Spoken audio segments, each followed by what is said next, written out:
14 years. That's how long the world has been waiting for this moment.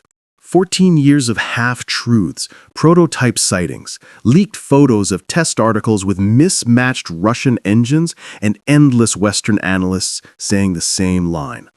Beautiful airframe, pity it's underpowered. That line is dead now, buried under 180 kilonewtons of pure Chinese thrust. This is not another WS-15 spotted rumor. This is not a single prototype doing touch and goes at Milan. This is serial production, full rate, combat coded. The Dragon has grown its own heart, and that heart is beating in squadrons right now. Let's go back to the beginning so you feel the weight of what just happened. 2011, first flight. J-20 prototype 2001 lifts off from Chengdu with 2 Russian AL-31F engines. The aviation world gasps at the size, the canards, the stealth shaping, but the engine guys just shrug. 125 kilonewtons each in full burner, barely enough to push the massive airframe supersonic in a straight line. Everyone calls it the interim solution. Everyone assumes the WS-15 is years away. 2017. Limited initial operational capability declared. Still AL-31s. The PLA-AF parades the jet, but pilots know the truth. Sprint to Mach 2 once, then glide home, praying nobody chases. Range is decent, stealth is real, but sustained high-speed performance is a fantasy. 2018 to 2022, the long tease. WS-10C domestic engines appear as a stopgap. Better than Russian junk, 142 kilonewtons, but still not the promised beast. Every year in Zhuhai we get glossy brochures. WS-15 EKV 180 entering final verification. Every year the West laughs, "Oh, China can't do high-temperature single-crystal blades. They'll never master the turbine cooling." Keep laughing. 2021. First verified WS-15 test flight on airframe 2052. Grainy photos from a farmer's phone.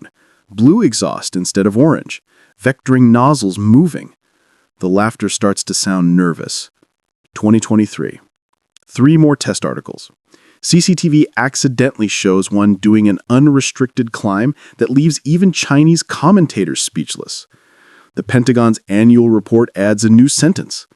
The WS-15 may achieve performance parity with late-model Western engines by mid-decade. Translation? We're watching. 2024. The tipping point. Satellite photos of the AECC Xi'an engine plant show new final assembly buildings twice the size of the old ones. Rail spurs loaded with crates marked in the new WS-15 shipping code. Flight tracking enthusiasts notice J-20s departing Chengdu with factory-fresh paint and no Russian-style smoke trail on takeoff. Something is happening. November 2024. The floodgates open. State broadcaster CCTV runs a 42-second segment titled Aero Engine Breakthrough.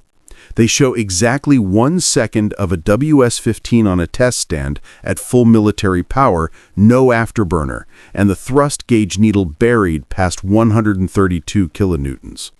The commenter casually says, "Serial delivery has begun." Western media misses it entirely because it aired at 2 a.m. January 2025, the first combat unit. The 172nd Brigade at Changzhou receives 8 brand new J-20As straight from the factory, all wearing low-visibility PLAAF markings and all burning WS-15s. Photos leak within 48 hours. You can tell because the engine nacelles are longer, the nozzle pedals are serrated differently, and the heat shimmer behind the aircraft is visibly tighter. No more Russian smoke. March 2025. The mask fully drops. In a closed-door briefing for the Central Military Commission, the commander of the PLA-AF Eastern Theater states on record, all new production J-20 airframes from March 2025 onward are WS-15 equipped. Retrofit kits for earlier batches are in final validation. Someone records it. Someone leaks it. the internet explodes. And here we are, November 26th, 2025.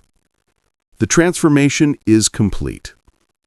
Let me paint the picture of what the WS-15 actually does to this airframe. Start with thrust. Dry thrust is 132 to 135 kilonewtons per engine. Afterburner is 180 to 185 kilonewtons, possibly 190 in overboost, unconfirmed but strongly hinted. That is more afterburner thrust than two F-135s in the F-35, and the J-20 is only slightly heavier empty. Thrust to weight at combat weight is now 0.15 to 1.20 to 1. The F-22, for comparison, sits at 1.08 to 1.14 depending on loadout. The J-20 just became the new king of raw push. Supercruise. The holy grail. With AL-31s and WS-10s, the J-20 could barely nudge Mach 1.2 without lighting the burners. With WS-15, sustained supercruise is conservatively estimated at Mach 1.6 to 1.8, with 4 PL-15s and 2 PL-10s internal. Some Chinese sources quietly claim Mach 1.9 plus in clean configuration. That is faster sustained supersonic than any Western fighter in service today. The F-22 tops out around Mach 1.5 to 1.6 supercruise in real-world conditions. The J-20 just lapped it. Maneuverability. The WS-15 nozzle is a masterpiece, fully vectoring, plus or minus 20 degrees in pitch, full 360-degree yaw authority in some flight regimes, and stealth-optimized serrations that scatter radar while bleeding heat. Combine that with the J-20's massive canards, and you get post-stall authority that terrifies anyone who has seen the videos. The jet can point its nose 70 degrees off bore sight while flying backward relative to its flight path. Try that in an F-22. Thermal signature. One of the WS-15's biggest wins is temperature. Single crystal blades and advanced ceramic coatings let it run 200 to 300 degrees Celsius hotter core temps than the WS-10, while keeping exhaust gas cooler through better mixing. Result? Infrared signature drops by an estimated 35 to 45% from the front and side aspects. Heat-seeking missiles now have to get twice as close to get a solid lock. Good luck with that when the shooter is already outside visual range. Range and persistence. United States. The F-22 fleet is frozen at 183 airframes, roughly 120 combat-coded on a good day. Maintenance hours are brutal, parts are gold-plated, and there is no money for more. NGAD is still a PowerPoint dream slipping further right every year. The WS-15 J-20 just made the Pacific a very different ocean. Europe. Rafale, Typhoon, even the upcoming FCAS and Tempest suddenly look like 4.5 generation relics against a true supercruising stealth platform that outranges and outpowers them in every regime. India. The Su-57 offer from Russia is gathering dust. The AMCA is a decade away.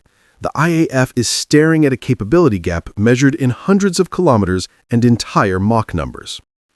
Japan and South Korea. F-35 numbers are climbing, but the F-35 was never designed to fight a supercruising opponent that can dictate engagement geometry from 200 kilometers away. Taiwan. The math no longer works. Even with F-16V upgrades and Patriot batteries, a cross-strait scenario now has to account for dozens of J-20s that can loiter at Mach 1.6, invisible, untouchable, and strike first. The silent earthquake. This didn't happen with a press conference. There was no Zhuhai reveal with fireworks. China simply did it, quietly, methodically, and now the balance is gone. The old J-20 was a technology demonstrator wearing combat paint. The new J-20 is the most powerful, longest-legged, fastest fifth-generation fighter on the planet, period. And production is only accelerating. The West spent a decade laughing at Chinese engine tech. China spent that decade building factories, mastering single crystal turbines, and waiting. The wait is over. The real J-20 is here, and the sky will never feel the same again.